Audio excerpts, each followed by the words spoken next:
Hey guys, it's Randy. Thanks for stopping by my YouTube channel. If you haven't already, if you click the subscribe button below and then you ring the little bell, if you click the bell, you'll get all the update videos. So my closet on Poshmark is at sauce, S-A-U-C-E 212. It's my birthday, 212, sauce 212, and that's how you can shop my closet. But this quick video is going to be about the top 5 things you need to get your closet kind of boosted to the next level to give you the maximum amount of exposure. The first thing, number one thing, is that you need to have inventory. And I'm not talking like 2 or 3 things. You need to have like a lot of things. The more you have, the more you're going to appeal to buyers, the more sizes you'll have, and you can have a variety of styles, but there are brands that sell better than others, so you're going to have to put in a little bit of elbow grease there and do some research and figure out what brands sell. Each closet has their own unique algorithm and their own type or style of visitor. So you have to find out what your style of visitor is, what your demographic is. Is it teenagers shopping your store? Is it people in their young 20s? Is it moms in their 30s and 40s? What is it? So figure out what kind of eyes are on your store. I actually ran a report and looked at what states all my buyers were from to see if I could find a pattern. And a lot of my buyers are actually from California, believe it or not. So I'm in Las Vegas. So number one is inventory. You have to have inventory, and I would highly suggest shooting for 100 items, just straight out the gate. The other thing is you need eyes on your closet. You need viewers. So after you get your inventory, and side note to the inventory, do it with a well-lit area, in a well-lit area. You don't want to have dark, dim pictures because your picture is the first impression. So you have inventory, but you don't want to make it look worse than it is or devalue it by having a junky picture. So just make sure your pictures are clear. If you have to get a lighting kit or a ring light or shoot outside to get natural light, do what you have to do. So inventory is the first one. Viewers and eyes on your closet is the second. So if you want to play there's something called the follow game. If you just type in follow game in the search bar on Poshmark, you can find it, and it's just people that like a picture, and you can see everybody that's liked the picture, and there's a little blue follow button by it, and you can just go down the list, follow, because typically the etiquette is if you follow somebody, you're supposed to follow them back. Now, it's not a rule, and don't get mad if somebody doesn't follow you back. Maybe the style of clothes you have or your size or whatever just isn't their style, and that's not how they want to work their account.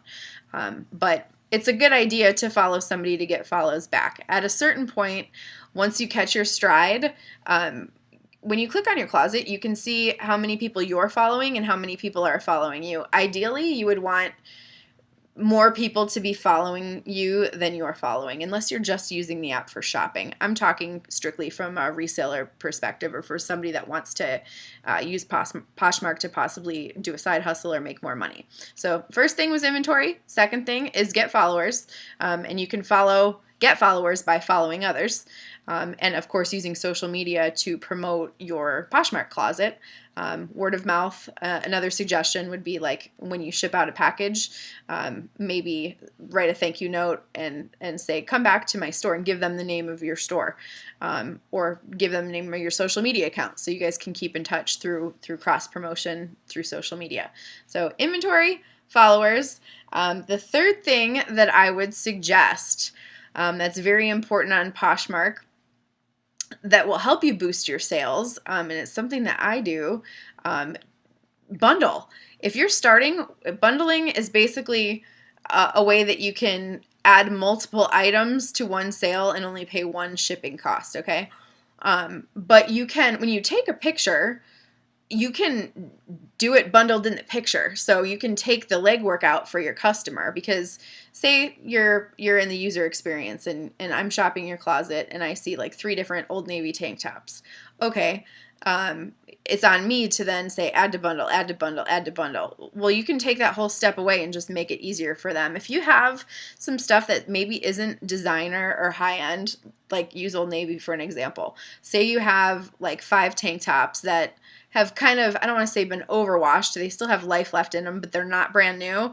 You could, if they're all the same size, you can photograph them and say a lot of 5 medium, great shape, Old Navy tank tops for, $20. something that might only go for a couple dollars on its own, when it's combined with more of it in a lot, you can actually increase the value. So I would suggest shooting lots. A lot of sellers are doing mystery boxes and stuff like that. That's a whole nother thing. But in essence, it's a lot. So there's more perceived value when you have multiple items in a listing. So inventory, followers, multiple items, doing lots. My 2 more tips, just off the top of my head, I didn't rehearse this video at all, I'm just trying to think. We discussed the lighting, and I guess that should be probably its own point. If you're not shooting on a solid background or in natural light, you need to, if some people go outside and that's fine, but it's such a pain. If you just have a blank wall in your house, or if you can throw up a sheet as a backdrop, or hop on Amazon and just buy a backdrop, you can do that too. Just keep it clean. Nobody wants to see like bathroom selfies with, junk everywhere or messy room in the background, says the girl who's recording in her messy room right now. Do as I say, not as I do, right? So pay attention to lighting. And then the other thing that is very important is the parties, and sharing. I'm gonna bundle that all together. So we said inventory, we said getting followers, we said the lighting, or we said the lots. We talked about the lighting, and now the 5th one would be sharing. I think the most important thing, and the thing that changed my Poshmark store the most since I started really kind of giving this the good old heave-ho to take it more out of my closet into a real store by going out and sourcing and stuff, was self-shares. Basically, you go through your entire closet and you share to followers, or to followers, your own followers, and the party. If I log into my Poshmark account and there's a party going on, I do a full closet share. Not every party lets you share every item, but while you're in there, you might as well just share every single item to your followers and then share to a party if it applies.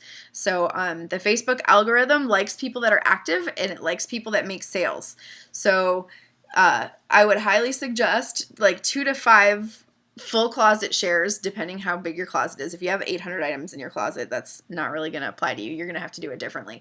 But like I said, I would shoot for 100 items in inventory, and I would shoot for 2 to 5 full closet shares every day. And I'm on Pacific time. Sorry, my hair is crazy today. It just keeps falling. I'm on Pacific time, and there are 4 Poshmark parties a day. I think the weekend schedule might be a little bit different, but if you go to the Poshmark blog, they will list all the parties and the themes for the entire week, so you can kind of plan your week out a little bit. If you're going to get serious about it, you've got to schedule this in. So there's a party at 9, there's a party at noon, there's a party at 4, and there's a party at 7. The 7 o'clock party is usually a little bit more generically themed, so you'll probably be able to share the most of your items at the 7 o'clock Pacific Standard Time party. That's kind of late if you're East Coast. So work it in if you can, but that one in my opinion is the best. And I always start my morning with a full closet share. I'll wake up in bed, grab my phone, and just do a full closet share. And if I don't have orders from the night before for my nighttime closet share, I typically, within the first morning closet share, will get an order that pops in. And I think the prime times would be between like 6 and 9 in the morning. Like 9 o'clock's the first party, so just think, if most people go to work, what do you have to be to work at like 9 o'clock? People that have normal jobs, they probably have to be there by like 9. That means people are probably getting up, playing with their phone in bed from 6 to 7, 6 to 8, something like that, and then 8 to 9 they're probably making their commute. So just think about when people grab their phone, that's when you want to be doing sharing your closet. You can share back if somebody shares your stuff, but don't spend too much time sharing other people's stuff. You want to make sure you're putting the most effort into sharing your own closet. So hopefully that helps. Sorry.